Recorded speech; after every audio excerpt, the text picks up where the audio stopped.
Hello, everybody. It's time for another episode of So Chatty with Walter and myself, Stephen, the Idiot Quilter. And this is episode number 144 for May the 31st, 2024.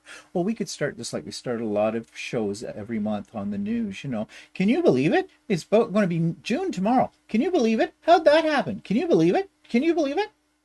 Can you believe it?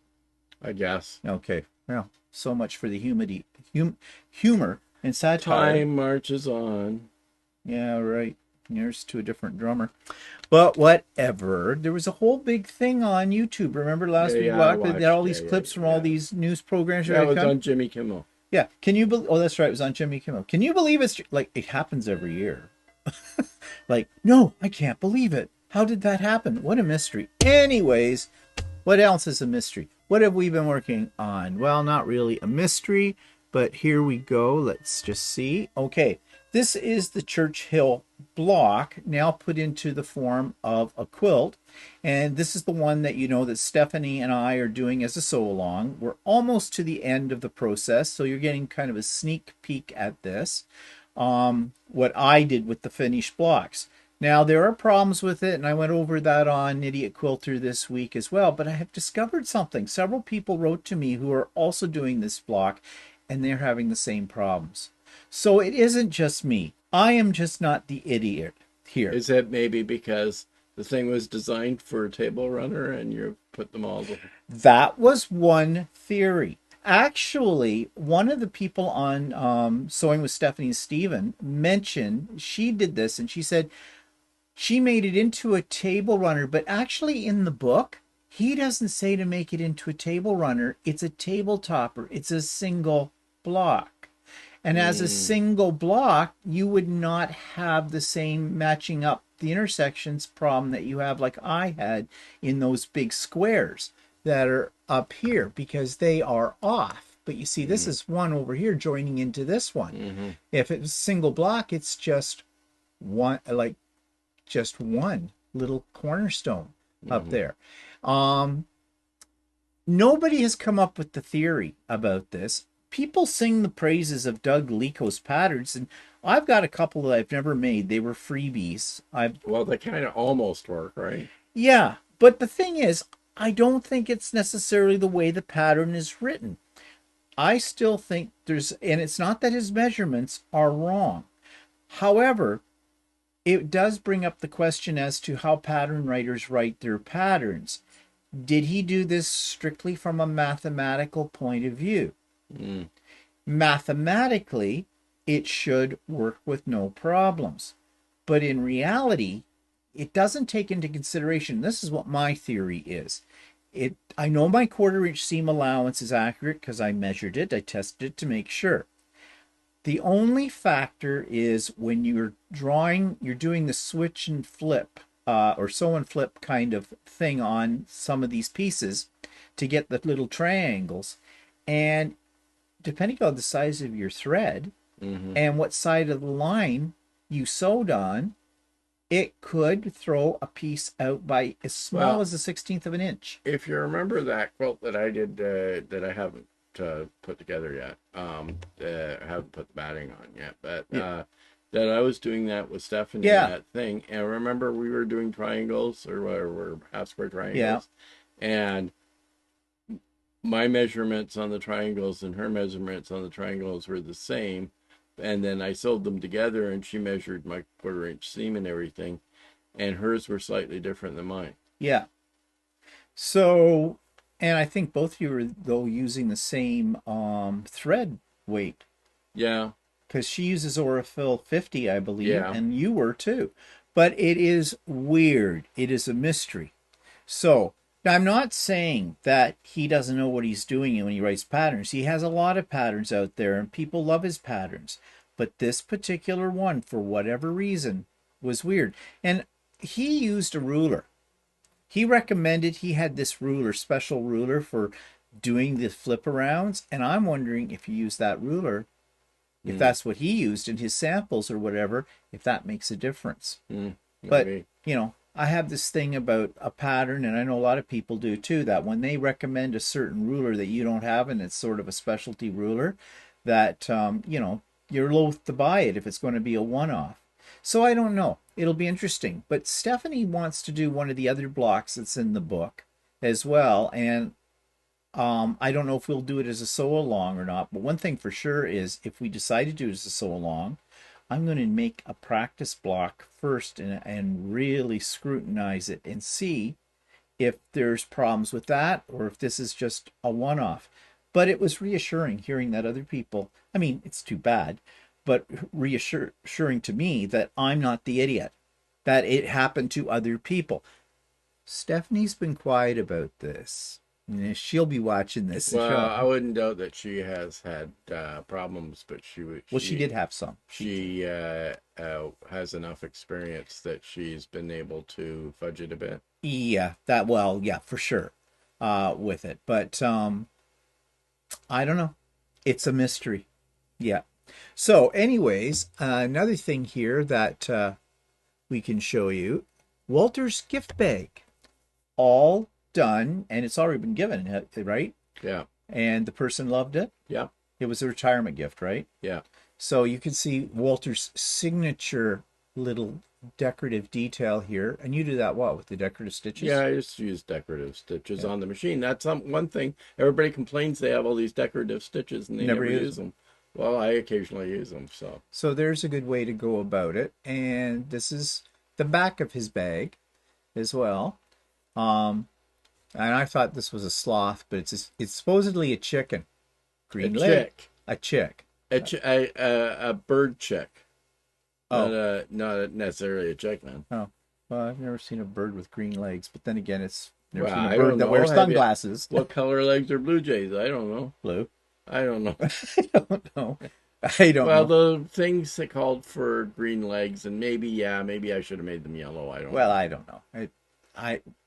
Well, have you ever seen a bird wear sunglasses? Heart-shaped ones sucking on a drink. Yeah. Whatever it's supposed to be sitting in. It's sitting on a little rubber inner tube on water.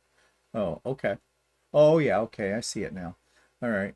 So, whatever. It's just fun, as everybody says so. So, okay. So that's what we've been up to. And so let's talk about what's coming up, our announcements. Okay, Sewing with Stephanie and Steven, Wednesdays, 9 a.m. Eastern Time. Link is in the show notes. Okay, and the next session, session 4 of Tabletastic 2, which is the Churchill block that we just talked about, is now up and live on my channel. And that takes us now, I think, next week. That one will be the last one. It'll be the final assembly of the block. Thank God. With that. And I'm sure Stephanie will have something to say about the final assembly, and we'll have something to show as well. Stephanie's is doing hers with Christmas fabrics, and I think it's going to make a really nice Christmas quilt. I mean, I thought of that, but I didn't do anything more with it, and I kind of wish I had. Because I haven't made anything for, now's the time to start thinking about if you're making Christmas quilts, you got to get started now. You can't do it on December the 24th. Okay, it's just not going to work out that well for you. Unless even Stephanie couldn't do it that fast. Okay, so I think that's all that we have for announcements and things. So we'll jump right into session number 5, which is our last session of Accuquilt. And today we're going to talk about storage because, well, storage does become a bit of a problem because 1, where do you put your machine?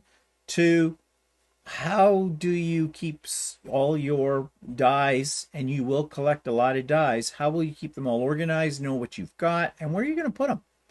Because you probably have, most people in their sewing room do not have unlimited space. I certainly don't. Well, okay, you can get more space if you use your floor.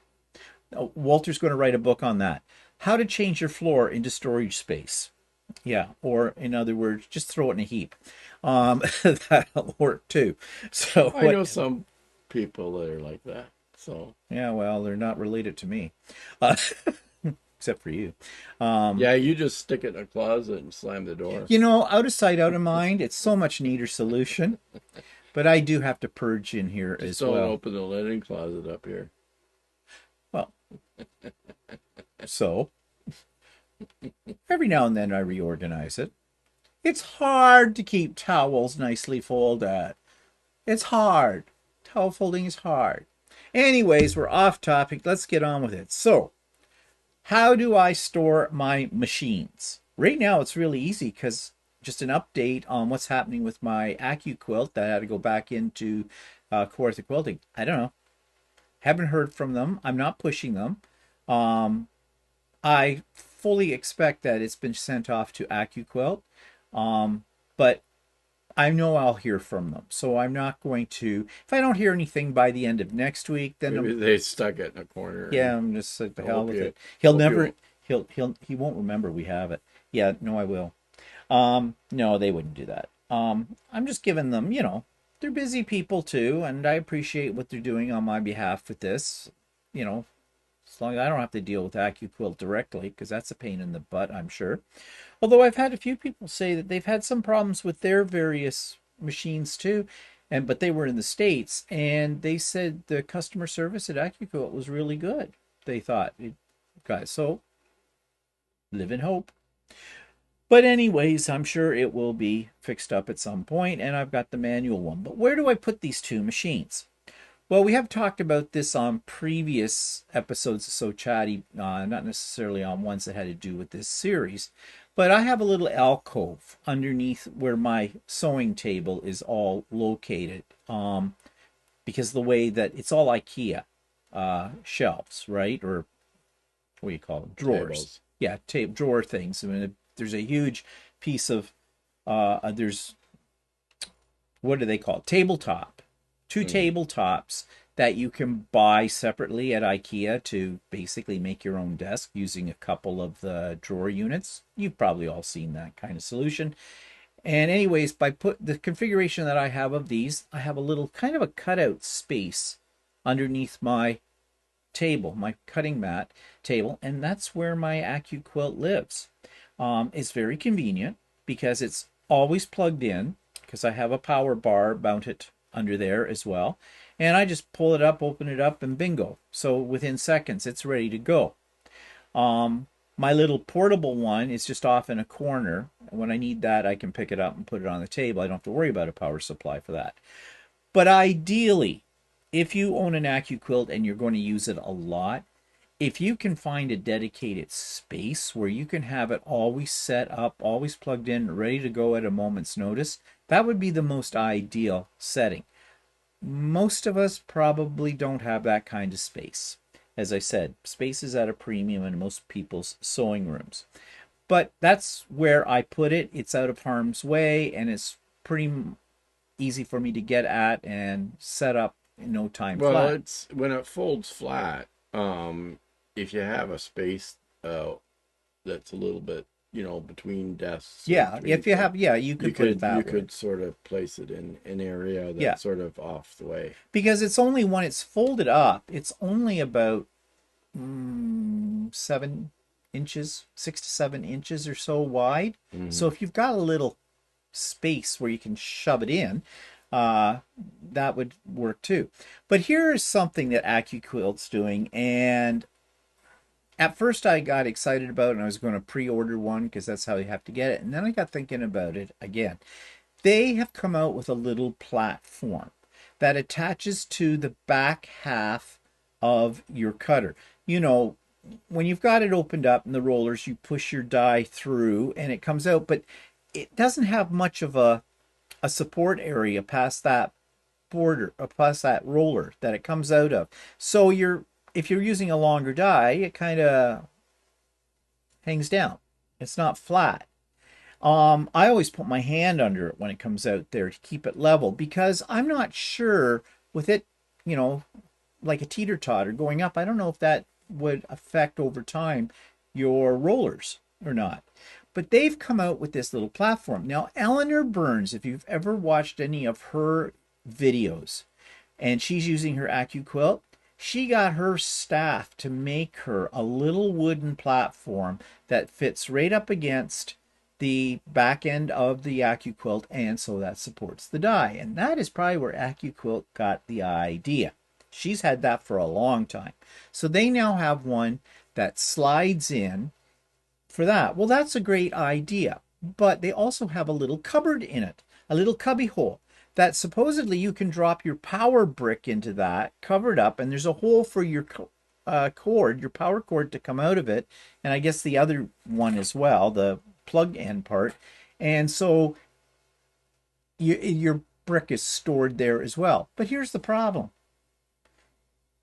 If you do not have a dedicated space for leaving it out, every time you put it away, you're going to have to take that thing off. You're going to have to unplug it all, fold it up, and find another place for it. And so now you've got an extra item. And that's why I didn't buy it. If I had a dedicated table and the space for it, I would definitely buy it because I think it's a good idea. But it's not a good idea when it comes to storage. Accuquilt did not think of that. I think Accuquilt figures that most people have their Accuquilt out on a table all the time open, unless they're traveling with it. So, and it's expensive. It's about, well, Canadian money, I think it's about $120, $130 Canadian for that little piece of plastic. So, yeah. So, I'm not pre-ordering one for the reasons I just stated. So, anyways, that's how I store the physical machine. But, you know, there's a lot more to go with it. You have lots and lots of dies, or at least I do. And the dies are different sizes, different shapes. So where do you put them? Well, wherever you can put them. Wherever you can put them. And here's where my cubes go. Okay, I have shelves, and I have a little alcove in this room that the shelves are in sort of recessed into the wall. And I used to have books and everything on there years ago. Now I've cleaned that all off, and this is where my cubes all fit. And that's a good storage spot there. However, if you had loose cubes or you loose dies, they could fall over, you could damage them if they fell off a shelf. So Accuquilt has come up with, and it's worth the money. If you take a look on the top shelf, you see some boxes that don't look like the cube boxes. All your cubes, if you buy those, come in those boxes. And those boxes are not necessarily cardboard. They're more like a... They're very stiff cardboard. Yeah, they're very thick. They're very substantial. They don't bend. They don't warp. They hold things very, very well. But you can also buy separate ones. And if you notice on the top shelf where it says 6 by 12 and one says 10 by 10, and the white ones, and I've got my label maker, those have the same as in the cube. They have fold out holders that hold dies of that size. And you can get quite a few in those boxes. And it comes to a mainframe box. They're not that expensive. I think they might have been $30 for them. It depends on the size you get too. But you can see there's one for 10 by 10 for the 10 by 10 inch dies. These will fit 6 by 12 inch. And then there's a 6 by 6 hidden there behind where it says playing cards and that. So that is a really good way to store your loose dies that don't come in a box already. And as I said, you can get quite a few in each one of these boxes. And you notice they even thought about getting them out of that. They've got little ribbon tabs. Because otherwise you wouldn't be able to get your fingers in there to pull out the box. So someone was thinking.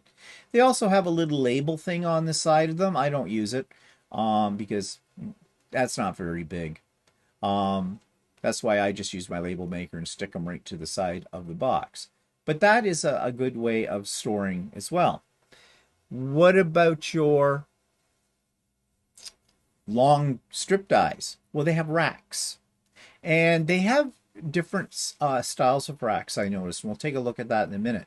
But this is how I store some of those ones. Now, you'll see a bunch beside there. I have a little alcove in there, a little space between my fabric shelves and this other cabinet that's there. And they fit in there. mind you, I'm running out of space. I think I've got one slot left for a long one in that rack, and I think I can get maybe one more or a couple more. I've got them actually doubled up, so I can get a few more on top of each other if I buy longer ones. Now, Accuquilt's site, let me just see here where you can get these. I have the site here. I'll pop it up for you. Here we go. So these are the boxes I was talking about, and this is on the Accuquilt site, and I have put the link to this in the show notes. And you can see these are the different sizes. Now they're saying they're always on sale. $29.99. That's US. So actually, I did pay a little bit more than I said. I think I said 30. There's more like 40. Yeah. So like there, you get two of those boxes, right? Yeah, you get two in each set. And these are the three sizes they have: 6x6, 6x12, 10x10. They will fit pretty much all the dies that Accuquilt offers, except for the great big huge 12x12 ones. They do not have a box for those. And the block on boards, right? Oh, and the block on board, yeah, but they're the strip ones. Yeah. But they do have, it's not it. Oops. Where is it? It's down here. Oh, here we go. They have these wire storage racks. Now, this one I think is new. I've never seen this one before. It says it holds 5 strip cutters in that. And that's pretty pricey for a wire rack. Yeah, that's pretty big, though. They're pretty substantial. They're not weak wire. They're not bendable. But yeah, that is pricey on it. I mean, they're saying the regular price is $80 American. You save 20. And then they have these ones. Holds 10. Now this holds 10 studio extra long cut dies. Those are for the studio one. This one is for go big and for the studio. And down here they have other designs as well. Studio jumbo, studio large, studio long. This is the one that I showed you that I have. I'm using it. They show for these style of dies, putting them that way. I'm using it for the longer ones. It works fine with the longer ones too. There you can get your, if you want to travel with your Go, you can get a bag. Actually, that's not a terrible price for one of those kind of bags. No. And it looks like it's got room for your Go and for your dies and whatever. But I don't intend to be traveling with my Accuquilt. So anyways, those are available, and the link is down in the show notes for that. Okay, they have something else. And this is a mobile app. Now, I had a little problem with this mobile app. It wiped out all my data. The way that it works, it's on your phone, and it'll work on an Android or an Apple phone. And in order to keep an inventory of what you have, all you have to do is, this has a feature on it where with the camera on your phone, you can scan the barcode that comes, and it immediately puts up what you see here. And you say, yes, that's the right one. You can also plug in manually the number of the die, and it will do a similar thing. So you have I guess that won't blow up. You have a whole inventory of everything that you own. Now, why would you want that? Well, as you go around collecting more dies, if you don't have some way to keep track of what you've got, and let's say you run off to one of your quilt stores and they've got some Accuquilt dies on sale or something, you decide, oh, I want that one. You may not remember whether you have it or not, especially ones like the strip ones, because there's a lot of them in different sizes. And I have been known to buy 2 of the same die. I took it back and said, okay, I made a mistake. I already own that one. You have this on your phone, you go into the store, you check what you've got. So if you had this on your phone and you bought 2 of the same die, did you obviously didn't check your phone to see? Yeah, that would be it. But I think at the time that I bought the same die, I didn't have this app.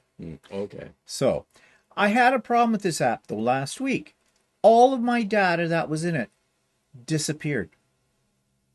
and it wanted me to do some kind of registration. It's like they had an update to the app and it wiped out, it automatically updated on my phone and it wiped out everything, which really kind of ticked me off. I spent about 40 minutes this morning re-entering all of my stuff. Now, the one thing that it went fairly fast because I could scan the barcodes or just plug the number of the die in. So it didn't take me that long because all of this other stuff that's on here, and you see it's where it says view details. Well, I'll show you on my phone. This is how mine is looking, and you can see all my dies are, oops, all my dies are here. But if I go on view details, like let's see, Mariner's Compass, 12-inch finished die. Okay, view details. Shows you what the die looks like. You should hold the phone. Yeah, I guess. It shows you what the die looks like. And it tells you which ones it's compatible with on the cutters. In this one's case, it's compatible with the Go Big in the Studio. And it gives you a description of it. And then it says also, use the free Go Mariner's Compass 12-inch finished embroidery designs there too. So you have a link to that. So it gives you, and it even gives you, down here at the bottom, says block assembly instructions. And you click on that, and it doesn't do anything. So that's kind of grayed out. So is the one for the embroidery. So there are bugs in this. Maybe that's for future development. I'm hoping that if they do future development or updates, that it doesn't wipe out my data again. Because there's really no way to back up your data. But also here on this picture, there's more information. It shows you what the pieces look like. Shows you how to put it in the machine. Shows you an up close of the die. Another up close of the die. It won't be overkill. And what the finished product might look like as well. So really, it gives you a lot of information. I really quite like it, except when they do updates and they decide to knock out all my data. But now I don't have any problem. If I go into Kawartha Quilting and I see a die there and go, oh, that looks sort of familiar, but do I really have it? Right here. And as soon as I buy a die, I put it into this app. So yeah. Now there is another app, but it's not by Accuquilt. It's a third-party app, and I did have it on the phone, but I took it off because I kind of thought it was, would ever use it. And I think if you go in and just do a search on your phone for Accuquilt App or something like that, what it does is if you need to make a certain size cut, you can plug that in and it'll tell you which die will work for that. Now I have that in paper format. But the only thing is why I don't like it is it only identifies, you have to put in all of your dies again into that app, and that's the ones it goes for. It doesn't, unlike the paper version, it doesn't identify, oh, I want to make a 4.5-inch square, and which 4.5-inch die or what die number would I need.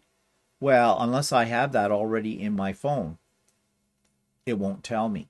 So it's not like it's telling me, oh yeah, this is the one that does it. The paper format does. So if I say, oh, okay, maybe I should buy that die, I can do that. So that's why I got rid of it on my phone, because really that's kind of useless, I think.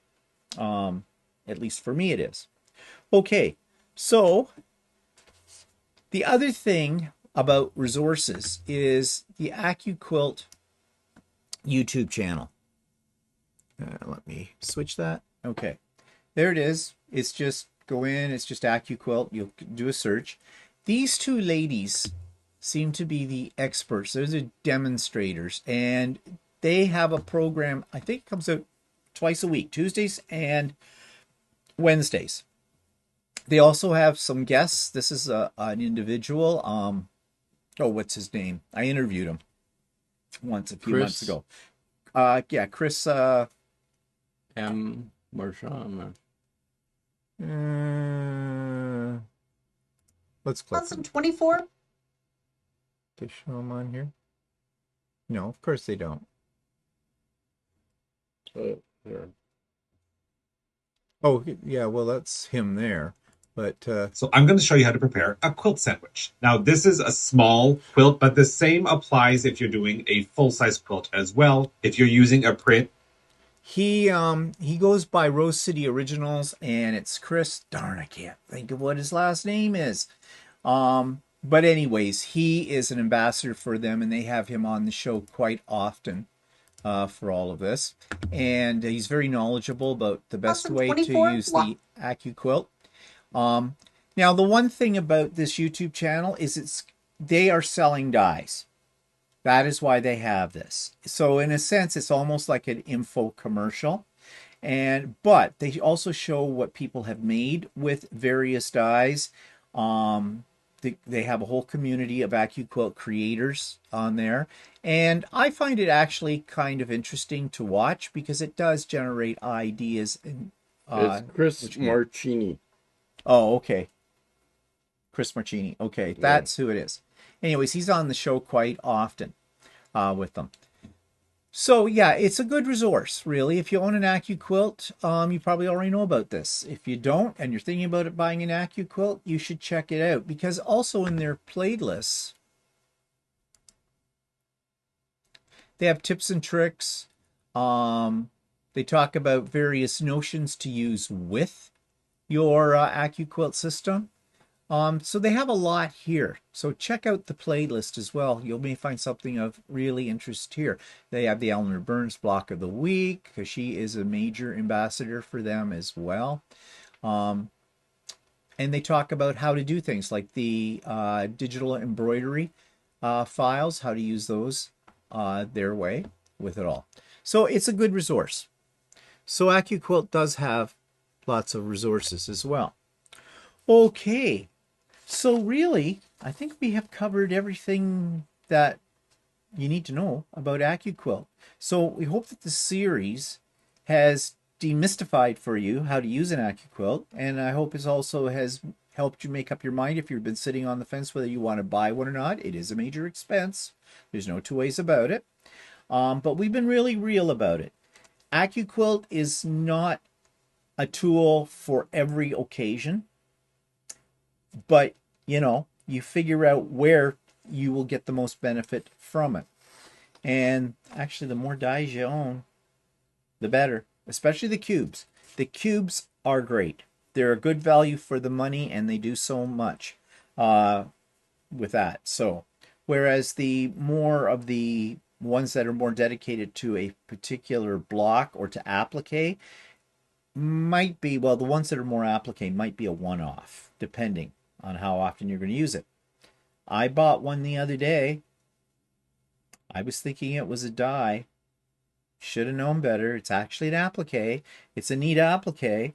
I will use it at some point in time, but I have a feeling that's one of the dies that will not get as used very much. You know, probably it might be a one-off. But who knows? So stay tuned for future videos when I show what I do with that. Okay. So we had some comments from the past week. Now, people are always worried about the waste. We've talked about that from the Accuquilt. And this person says, I saved the cutoffs / waste to make string or crumb blocks. Yeah, if you're into that kind of thing, well, you're going to have a lot of it from your Accuquilt, depending on how you've cut things. And then, speaking of cutting, several people asked the same question, so I thought we should address it. This one person put it this way. Some dies are at an angle on the foam, meaning the way they're oriented, i.e. the flying geese die. The Go Big book says to lay the material to follow the shape in those cases. Do you do that to reduce fraying? Squares and strips are not usually at an angle. Okay, we did mention that what Accuquilt says in the alignment of your fabric is to put your selvage end at the edge away from your belly, okay, along the long end. And the reason you do that is, one, it reduces fraying, doesn't eliminate it because it depends on the fabric, but also it is cutting on the straight of grain, which means less stretch. Because if you go the other way, You're then cutting on the biased, you're going to have stretch. And that can be a problem, especially when you're cutting out angular pieces. So what this person is saying is they recommend that you put your fabric straight of grain to go along the edge of way the die is situated. So if your die is slightly turned this way, you'd put the straight of edge, turn this way. Can you draw your finger down my straight of edge, please? No, up at the top. We're between my thumbs. Between my thumbs. Draw this. Yes, there we go. That would be the way to put your fabric. Okay, do I do that? No. Should I? Probably. Yeah, it's going to mean that I would be cutting kind of more on the biased with that. I have more chance, if I'm not careful, of stretching. Would those, just out of curiosity, you probably don't know, but the ones that are angled, maybe they're meant to be cut on the bias. Yes. They probably are, some of them. Also, depending on the die and how many pieces you're cutting out, somewhere on a die like that, and I'm thinking of ones like the block on board, where they'll put all the pieces on there, but they may be angled differently. Unless you want to cut out a piece of fabric that's about the shape of one of those, then you're probably going to be cutting on the biased somewhere on that block.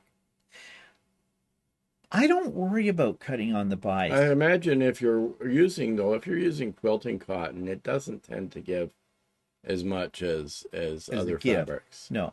If you're careful, we all know that cutting, when we do ordinary cutting, if we cut on the biased and then we like iron the shit out of it, okay, we're putting a lot of steam to it, and we're going to stretch it. Or if we're putting it under our needle on our sewing machine and we're trying, our cut wasn't quite accurate a little bit, so we tend to fudge it. We'll give the fabric a little bit of a pull just to make it meet up. That can cause us a problem. So you have to be careful with it. Something else that I know some people do, I do not do this because I'm lazy, eats up too much time. They'll starch their fabrics before they put them on their Accuquilt die to cut. That reduces stretch if you're cutting on a biased.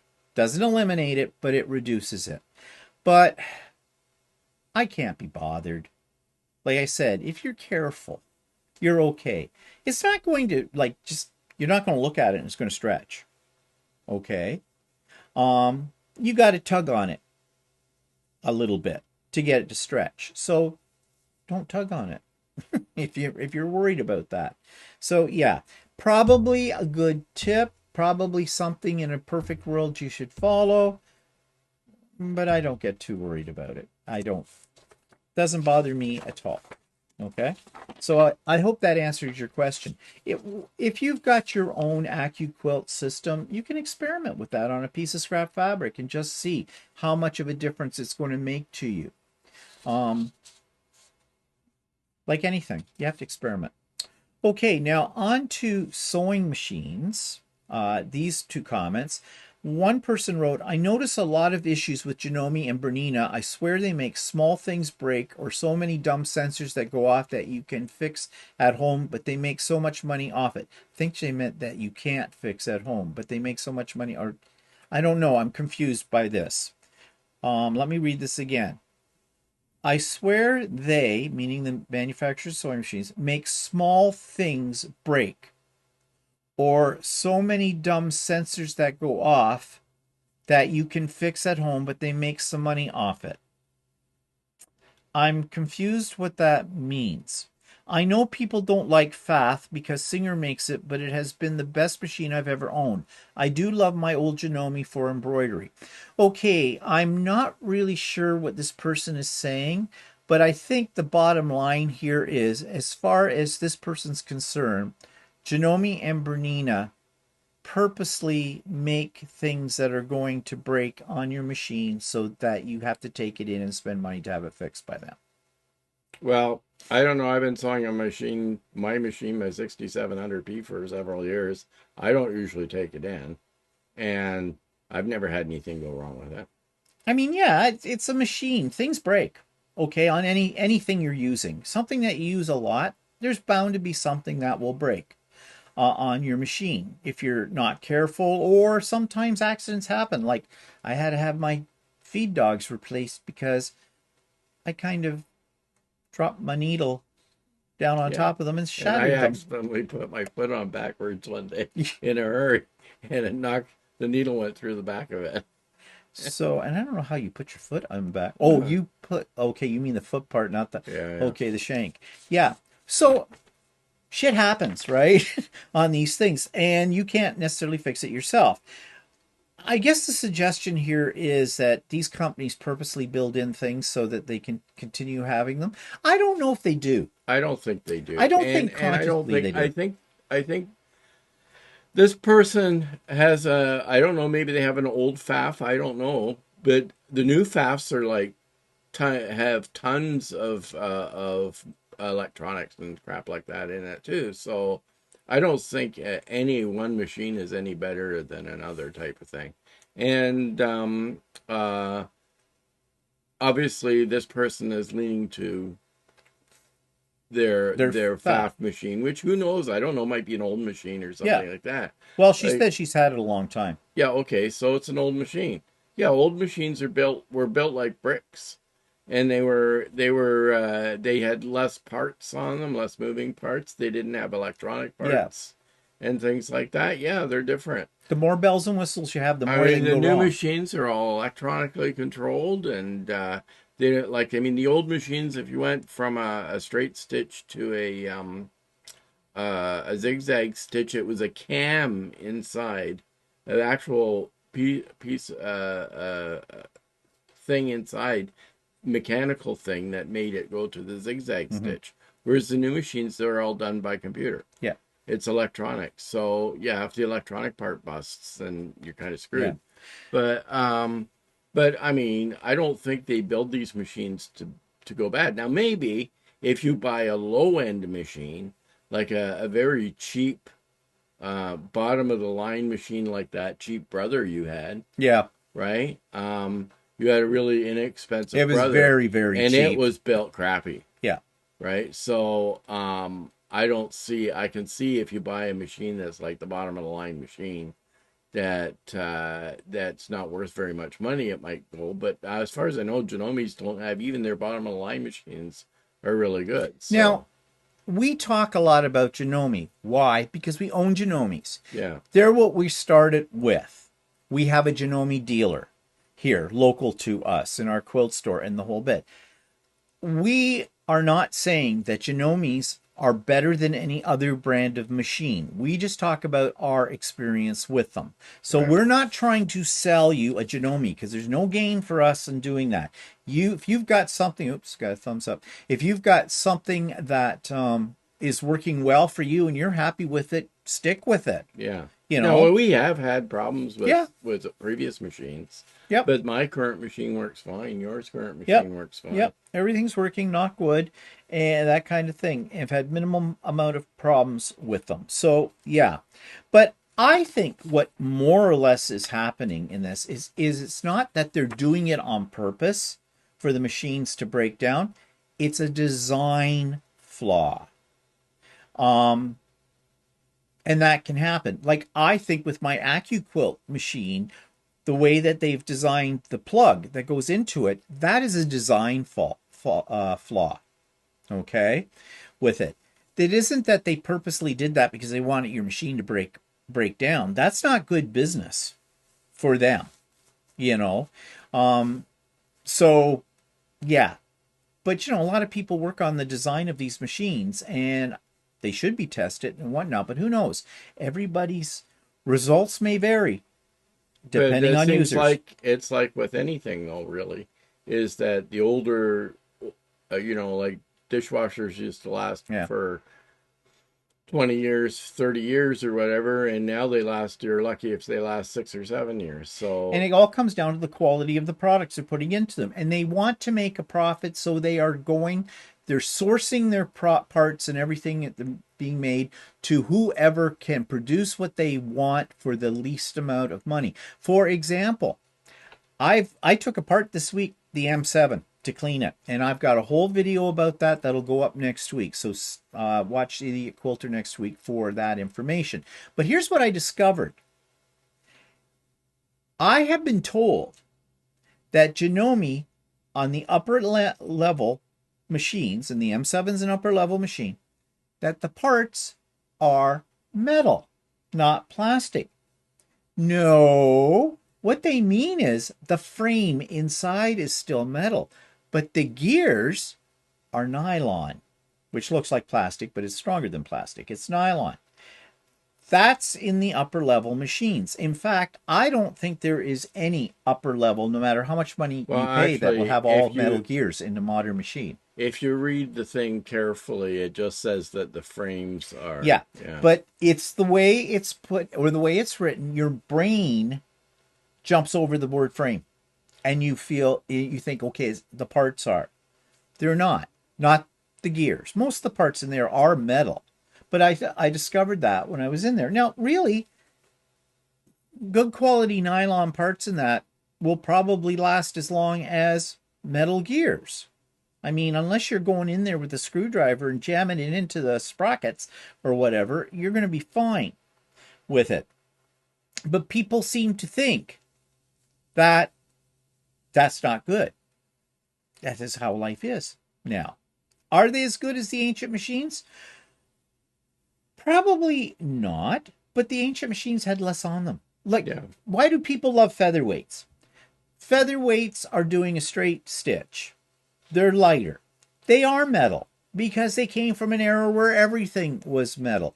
So they don't break down the same because there's less to go wrong with them.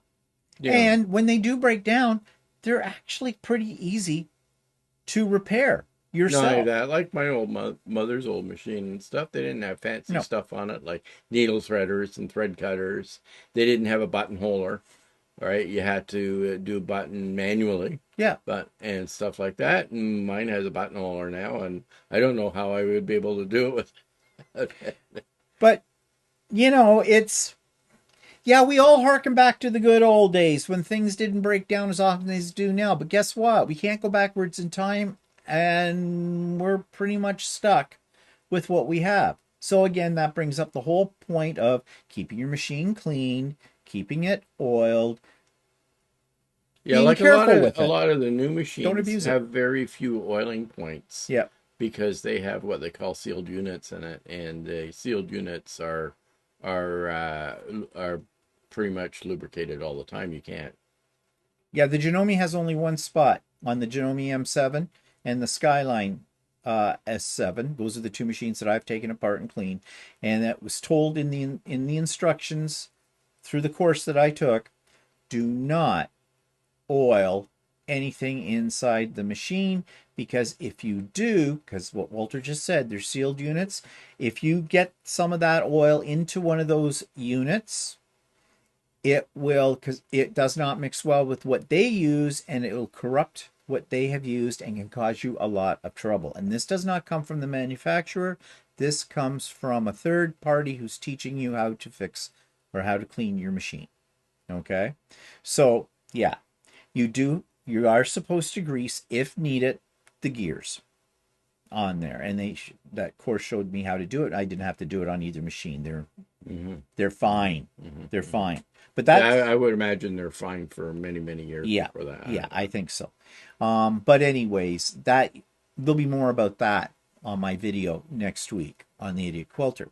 So, I guess you have to think about it from the standpoint of view of your dishwasher. Dishwashers, try to buy a basic dishwasher anymore. A dishwasher with 2 buttons on and off that just washes. I've not seen one. And we've been through several dishwashers in our time with it. They all have all these extra features, whether you want them or not. You usually use only about 2 of them. That's all I do. I use the rinse and I use the wash. I have a sanitize. I have there's something delayed timer setting. Never use those buttons, right? In the old days, though, you had trouble with dishwashers, too. If they broke down, well, you had to get somebody else to put their hands in the sink and do the dishes. The other one just died of a heart attack. But, try to get that fixed. Little humor there. Okay. Anyways, the last comment was from the same person, said, that's what I have noticed, that those two brands have been more picky about everything, like when you had issues with embroidery, but I do love Janome and do think they are well worth buying.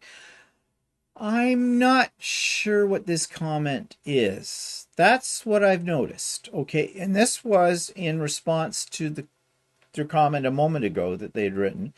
I have noticed that those two brands, so Janome and Bernina, I guess, have been more picky about everything, like when you had issues with it, with your embroidery, but I do love Janome. I do think that. So picky, I think what they mean is they're more sensitive, that there's more that can go wrong. It doesn't take, I don't know.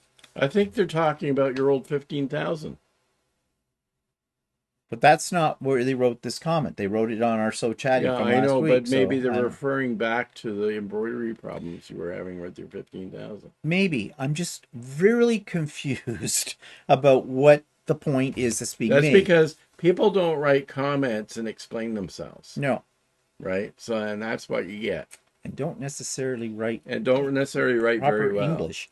Sentence construction. Okay, I'm sorry. I'm not going to say who this person was. I don't want to call them out or anything. I'm sure they had good intentions and everything. But you can see the confusion. What I get out of these two comments is this. That your machines are going to have issues no matter what brand you buy. They aren't necessarily meant to have those issues, but that happens with time. So look after your machine. What I'm gathering from this is just look after your machine and give it the best care you possibly can so you'll get years and years of service. Okay? There you go. All right. So that's it this week. Any final thoughts? I don't know what we're going to do for a series next. We still got to do my long arming. Oh, yes. Ooh, that's going to be a lot of fun because there will be yelling, kicking, and screaming. And it'll be mostly coming from Walter as he yells and kicks and screams at me because I show him to do things. So, yeah, so look for that soon. Here's the problem.